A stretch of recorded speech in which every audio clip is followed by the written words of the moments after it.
What is destiny? Is it a set path or some option we choose based on the weight of our past? What is friendship? Is it circumstantial or subconscious radar to not feel lonely?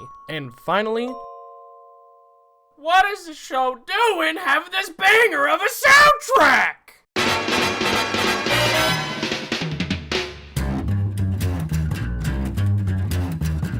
I think it's time to blow this scene. Get everybody in the stuff together. Okay, 3, 2, 1, let's jam. Ladies and gentlemen, review number 50. The big 5-0, the final review, and my excuse to use the soundtrack in the video. No fluff, no filler. Let's just get into the review of the cult classic, Cowboy Bebop.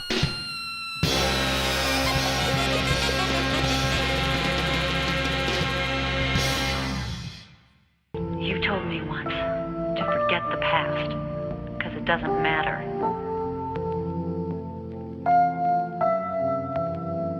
(2071), a year that sees men among the stars.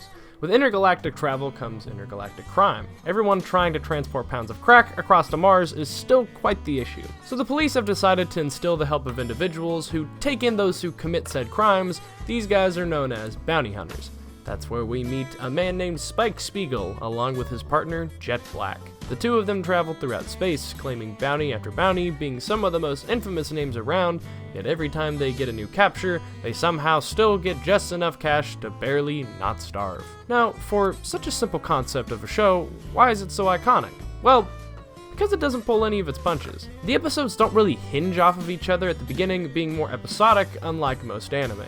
Not to say that there isn't a large overarching plot, but there's definitely a large difference between the gang fighting off eco-terrorists trying to turn people into monkeys versus Spike dealing with his past as a crime syndicate lackey. Regardless of the story, this show has this fantastic quality of having a hit after hit for every episode. Each of the 26 episodes, it's genuinely impressive to have such a cavalcade of stories that always seem to make it all so exciting, even when the subject of the episode is rather tame. Genius pacing, incredible writing, all wrapped with a western shootout style bow. Spike's the obvious focus, but his story takes the back seat until the ending of the show. It never lingers on one part of the story for too long, but when it jumps to the main plot, oh man, that's when it gets good. In the 26 episode run, we only have 5 episodes that look into Spike currently dealing with his past catching up to him, which means there's another 21 episodes of stories that are still fantastically compelling, but they don't relate to what Spike has going on. It's such fun seeing episodes stand out and be great regardless of its weight on the plot. Heck, if I had enough time, I just might rank them. I'ma do it anyways. At number 26, we have Boogie Woogie Feng Shui. It's definitely not bad, it's just not top tier Bebop. At 25, we have Stray Dog Strut, Doggy. At number 24, we have Gateway Shuffle, Terrorism, Epic. At 23, we have Honky Tonk Women, Gambling is Good.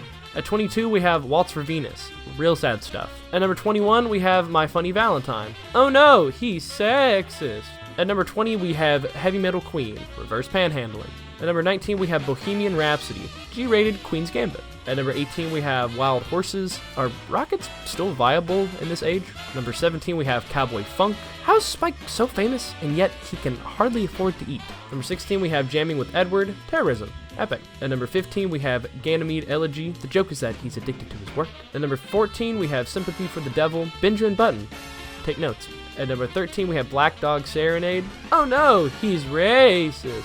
At number 12, we have Mushroom Samba, Drugs, funny. At number 11, we have Brain Scratch. This happened to my friend before. At number 10, we have Toys in the Attic, better than Malignant. At number 9, we have Jupiter Jazz Part 2, Spike's not okay. At number 8, we have Speak Like a Child, Phase not okay. At number 7, we have Jupiter Jazz Part 1. Wait, what? At number 6, we have The Real Folk Blues Part 1, and he's not okay. Number 5, we have Asteroid Blues. I guess you could call it Deadeye.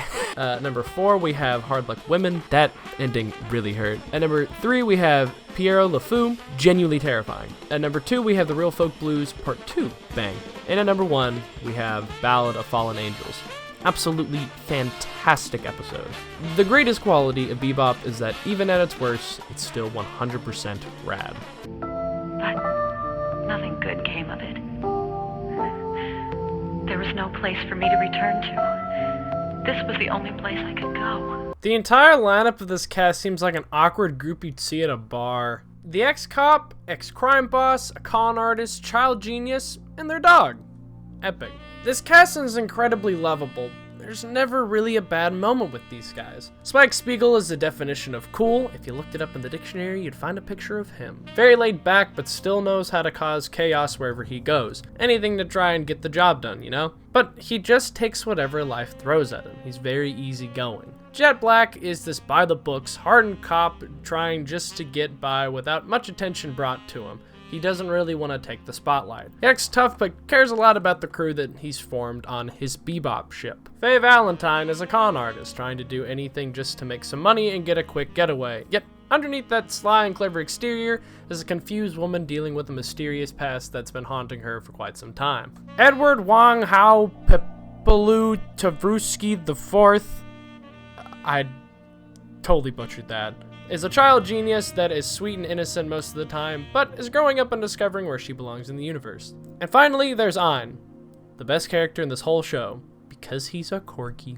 It struck me while watching this show that this might be one of the best casts that I've seen in a really long time. Like the most cohesively good cast that I've seen in a very long time. Not only do they have this super dysfunctional dynamic, but each of the 5 characters stand apart incredibly well from the others.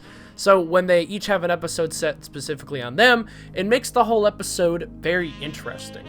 So for an episode like Toys in the Attic or Brain Scratch, you really enjoy them all together.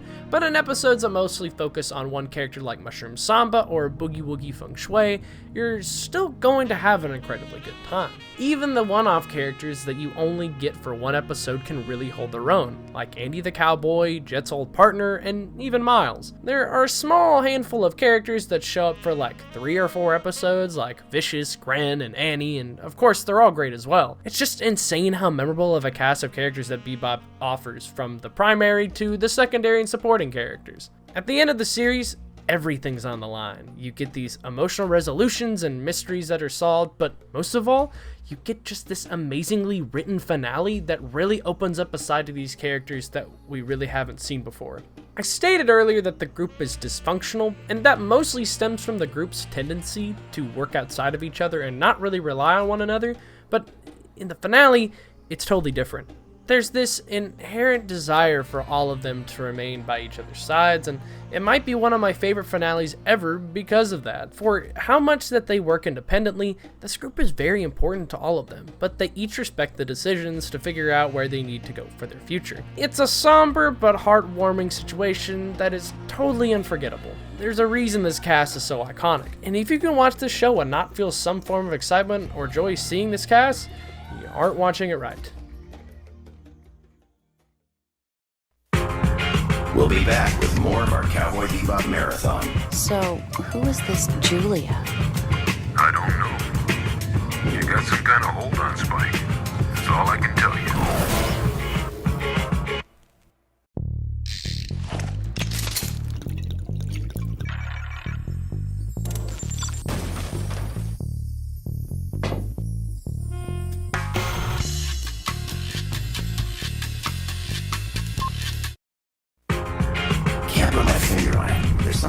About that Spike guy.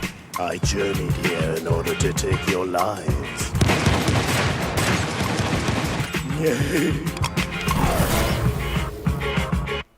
Why do you have to go? Where are you going? What are you going to do? Just throw your life away like it was nothing? Say we're in a therapy session and I was to show you like all those weird pictures that I was supposed to like ask you what they look like. Let's do the same thing, but with sound. Tell me what you feel when you hear this.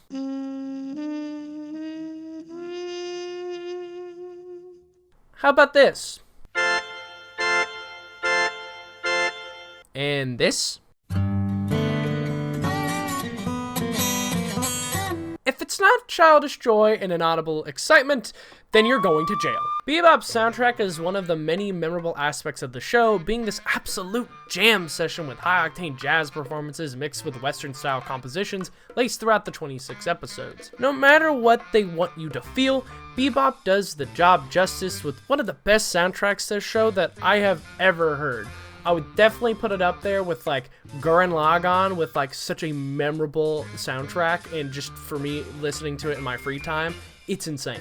Now, on the other hand, Bebop's animation is also incredibly stellar, having some of the smoothest fight scenes you could find in an action anime. Spike is the obvious highlight, having these tight fight sequences moving in this slick style that rides right off his demeanor. That's just the long way of me saying that it all looks super rad. I mean, come on.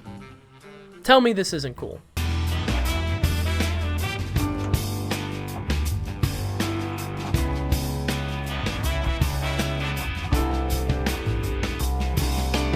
I'm not going there to die. I'm going to find out if I'm really alive. To tell you the truth, when I planned on review number 50, I knew it had to be a grand finale. Something that just leaves a good taste in your mouth. Kind of like something, you know, like Avengers, or Sora and Smash, or Full Metal Alchemist. Just a way to make you feel good, and just for it to be memorable. And Bebop, despite the finale not ending in a way that's particularly cheerful, is incredibly powerful and ends perfectly.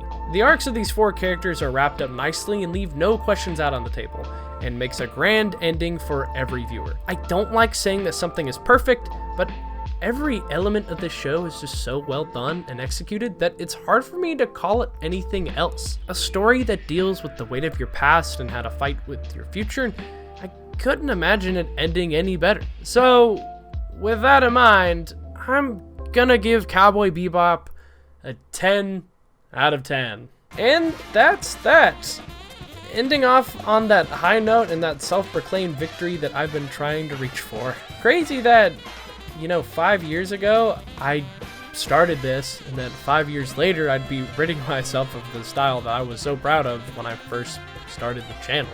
For a long time, I just wanted to do reviews because I just loved that format, and I loved the way that a lot of people were doing that, and I grew up with a lot of my favorite YouTubers being people that just review and critique and analyze stuff, and so when I came up with this, I was just very excited for it. But, you know, times have changed, and hey, you know, New Horizons are never a bad thing, and hopefully you guys will stick around with me to see what's in store next. I'm just glad to head into this next chapter I've worked so hard for.